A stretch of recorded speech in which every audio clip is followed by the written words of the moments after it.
baik lagi sama calon sarjana. Kita semua kayaknya suka nonton live stream deh ya. Seru, spontan, dan kadang ada aja hal random aja gitu yang bikin ngakak. Kadang ada yang nangis karena kalah game, dan kadang ada yang kaget karena dapat donasi besar juga. Ya itu hal biasa di live streaming. Tapi gimana kalau di tengah semua spontanitas itu ada sesuatu yang sangat salah yang terjadi?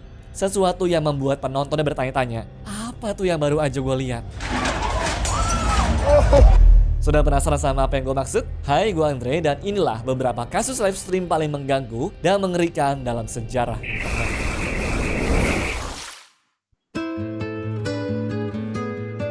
Anjing dihabisi. Gue sayang banget sama anjing dan ngeliat ada streamer bernama Akuladora ini bikin statement kalau dia pernah ngebunuh seekor anjing. Hati gue tuh langsung pengen marah. Jadi dia kayak ditanya gitu sama hostnya, apa sih hal terburuk yang pernah kamu lakukan? Dan jawabannya malah begini coba. I used to work as a veterinary technician, so I once killed someone's dog on purpose, and I Glow on purpose? Iya kan? Dengan entengnya dia jawab kalau dulu waktu dia kerja di rumah sakit hewan, dia pernah dengan sengaja membunuh anjing orang. Masalahnya, dia ngomongnya itu tuh tanpa ada rasa bersalah sama sekali. Dia sih akhirnya klarifikasi dengan bilang kalau semua yang diucapin itu cuma bercandaan doang. Tapi siapa yang percaya? Dan pada akhirnya, jawaban spontan itu mengubah karirnya menjadi mimpi buruk tuh teman-teman. Dikurung 30 hari.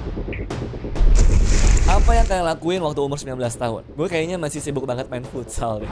Nah, tapi nih ada YouTuber bernama Norme yang bikin eksperimen gila di usianya masih 19 tahun.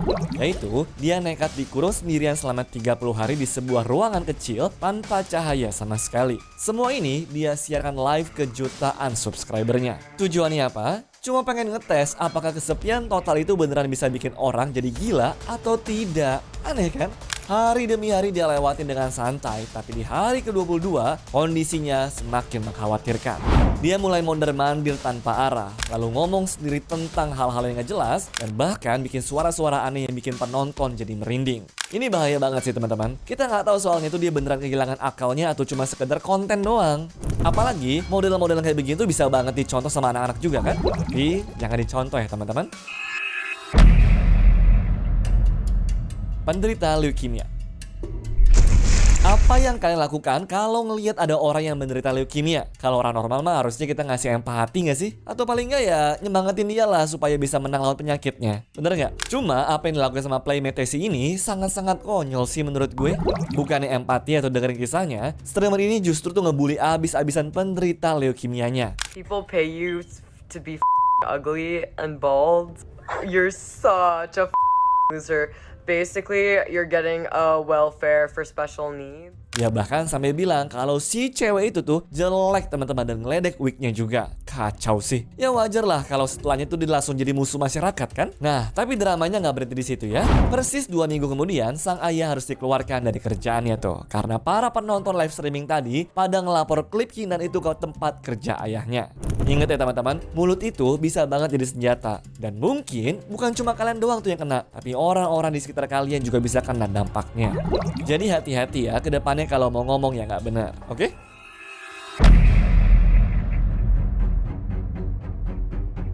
Si Torabe.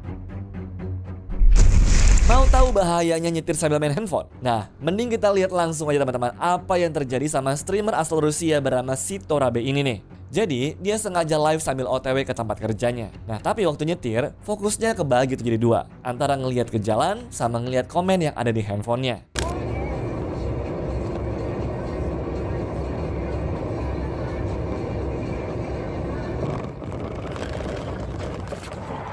Awalnya sih baik-baik aja, sampai tiba-tiba tabrakan besar pun terjadi. Mobilnya keluar dari jalur teman-teman dan langsung dihantam bis dari depan hingga ringsek parah. Si Toro langsung tewas di tempat karena dia kepental keluar dari mobilnya. Sementara, supir bis dan juga beberapa penumpang lainnya termasuk seorang bayi ikutan terluka akibat ini.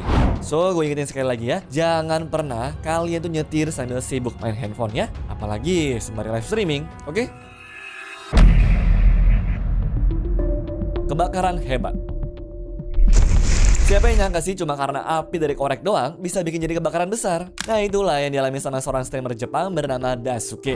Jadi di bulan Oktober tahun 2015, dia ini lagi main Fortnite sambil streaming. Tapi dengan cerobohnya, dia tuh ngelempar batang koreknya itu ke tumpukan kertas.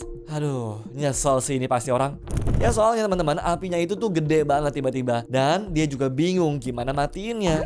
Alhasil dalam hitungan menit saja, kebakaran semakin parah dan juga nyebar ke 2 gedung apartemen lainnya. Nah gilanya, pemadam tuh sampai butuh waktu 6 jam lebih cuma buat bisa madamin api yang ada di sana. Dan yang tragisnya, karena kecerobohannya ini ada seorang wanita yang ditemukan tewas di sana.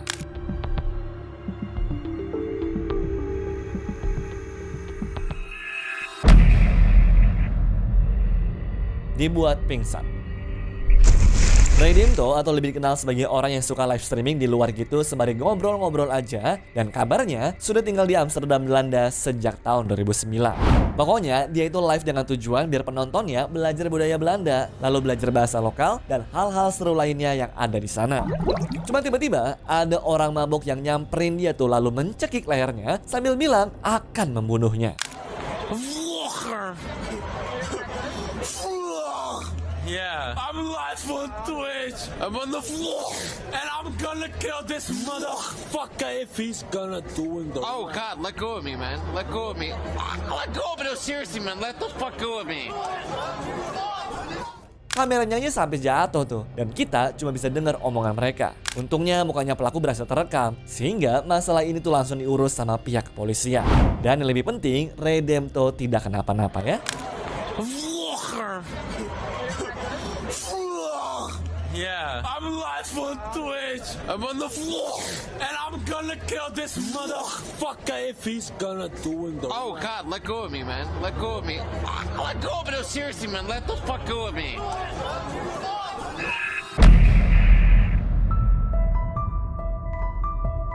Penusukan di Facebook. Pernah kebayang nyakitin ibu kalian sendiri? Harusnya sih kepikiran aja tuh nggak boleh ya. Cuma ada nih seorang cewek namanya Tonantzin Oris Beltran yang dia itu memang punya riwayat masalah mental dan juga narkoba, dan dengan tega membunuh ibunya sendiri. Lalu kalian tahu gak yang lebih gilanya lagi apa? Dia ngelakuin itu semua sambil live di Facebook coba. Padahal siangnya mereka tuh masih baik-baik aja dan bahkan sempat bikin foto di dalam mobil juga loh. Cuma waktu udah balik ke apartemen, Oris live di Facebook dan langsung nyerang ibunya pakai pisau di depan ratusan penontonnya saat itu.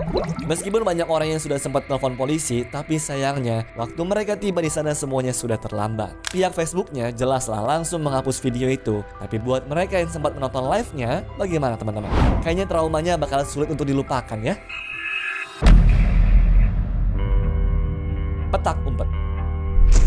Pada tanggal 4 April tahun 2020, Ernest Wilson ini ceritanya lagi bikin pesta kecil di sebuah Airbnb. Ya kayak kebanyakan remaja aja, dia pengen seru-seruannya itu dilihat sama orang, makanya dia live lah di Facebook. Dan dia pada waktu itu main petak umpet ya, dimana dia bertugas lah untuk mencari teman-temannya nih. Cuma sayang, momen yang harusnya seru malah berubah menjadi begitu mencekam. Jadi waktu dia lagi muter-muter, dia secara nggak sengaja nih ngelihat ada orang asing yang manjat pagar rumahnya. Dan nggak lama setelah itu, terdengar suara orang berteriak, serta Ernest Wilson ditembak dan dinyatakan meninggal seketika itu juga. Menurut keterangan polisi, 2 orang ini adalah perampok yang memang sudah mengincar rumahnya sejak lama. Dan apesnya, Wilson lah yang ngegepin mereka. Tapi yang lebih sedihnya, sampai sekarang pelakunya tidak pernah ditemukan. Pengakuan tergila. Orang mah biasanya pakai Facebook itu buat ngelihat barang-barang lucu di marketplace-nya kan? Namun, Terence J. Matthews malah pakai aplikasi ini buat live waktu dia tuh dikejar-kejar sama polisi. Cops on me. I got the f***ing cops on me.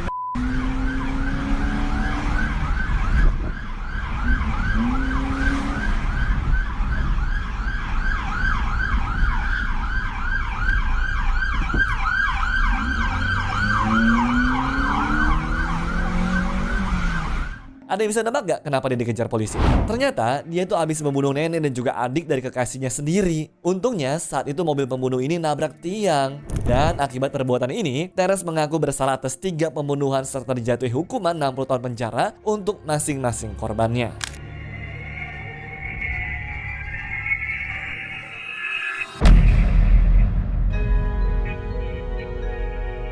influencer binaragawan. Seorang influencer asal Bosnia bernama Nermin tiba-tiba aja bikin live di Instagramnya tuh untuk ngelakuin hal paling keji yang pernah dilakukan manusia manapun menurut gue. Iblis aja nih kalau ngeliat kelakuannya, gue yakin jiper. Jadi di live-nya ini yang ditonton sama lebih dari 12.000 orang, muncul mantan istrinya dengan wajahnya yang bengkak, berdarah, dan hampir tidak bisa ngomong juga. Masalahnya nggak berhenti situ doang teman-teman. Waktu dia belum puas sama apa yang sudah dia lakukan, dirinya nggak ragu tuh buat nodongin pistol ke kepala istrinya. Dan tanpa ragu pelatuknya ditarik di depan kamera. Gilanya lagi, live ini juga sempat ngasih lihat anak mereka yang masih balita ditinggalkan begitu saja di balkon rumahnya. Lalu waktu ditangkap sama polisi pun, Nermin juga ngomong kalau ini bukan pembunuhan pertama dirinya. Dan dia bukan tipe orang yang banyak ngomong juga. Apa nih maksudnya? Kalau nggak suka langsung bunuh aja gitu? Iblis mana yang nggak jiper ngeliat kelakuannya coba? Dan gak lama kemudian, dia mengakhiri hidupnya sendiri dengan senjata yang sama teman-teman. Pembunuhan di Facebook. Kenapa ya sama Facebook ini? Kok banyak banget gitu live di sana dan juga ngelakuinnya hal-hal gila? Lagi-lagi nih ada pria bernama Anthony Jalia yang malam itu dia tuh mabok berat karena habis minum-minum dan juga pakai obat terlarang. Alhasil dia yang bawa pistol kemana-mana ngerasalah kalau nggak akan ada orang yang berani sama dia. Jadi setiap dia ketemu sama orang pasti langsung diajakin ribut deh. Tapi entah kenapa nih malam itu dia yakin banget kalau kakaknya bakal ngebunuh dia. Nah makanya karena paranoid ini, Anthony yang awalnya mau nyamperin rumah kakaknya ternyata malah masuk ke rumah keluarga lain dan nembakin orang yang ada di dalam rumah itu. Brittany Southwell yang bersembunyi bersama bayinya di ruang bawah tanah berujung kena tembak juga pada akhirnya. Paru-paru, rusuk, dan juga tulang belakangnya dibuat robek teman-teman, yang membuatnya meninggal seketika sementara dia masih menggendong bayinya. Gila kan? Pokoknya setelah nembak 9 kali dia kabur teman-teman. Tapi untungnya polisi berhasil menemukannya dan juga langsung dihukum penjara seumur hidup tanpa adanya kemungkinan bebas bersyarat juga. Ditembak satpam. Seorang YouTuber bernama Zoe Perez pernah bikin heboh gara-gara live stream di depan sinagoga Los Angeles pada tahun 2019. Itu tuh kayak tempat ibadahnya orang Yahudi gitulah. Gue nggak tahu sih dia tuh ada cekcok apa sama satpamnya. Tapi katanya Zoe ini ngerekam di sana selama 40 menit yang akhirnya bikin satpamnya ngerasa risih. Suasana di sana pun juga semakin panas tuh, di mana satpamnya sempat ngancam bakal nembak kalau Zoe ini nekat mendekat. Dan bener aja kejadian teman-teman. Meskipun gak diarahin ke badan, tapi peluru itu lewat tipis di kakinya Zoe yang bikin dirinya terluka. Nah, karena kejadiannya ini, satpamnya sempat ditangkap atas tuduhan penyerangan juga tuh. Cuma, hakim benar-benar kebingungan banget teman-teman. Soalnya Zoe ini dianggap jadi sosok provokator.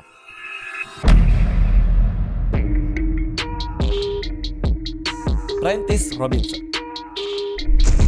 Prentice Robinson ini adalah sebenarnya orang baik teman-teman. Dia itu tipikal orang yang berani speak up tentang narkoba dan juga kriminal yang terjadi di lingkungannya.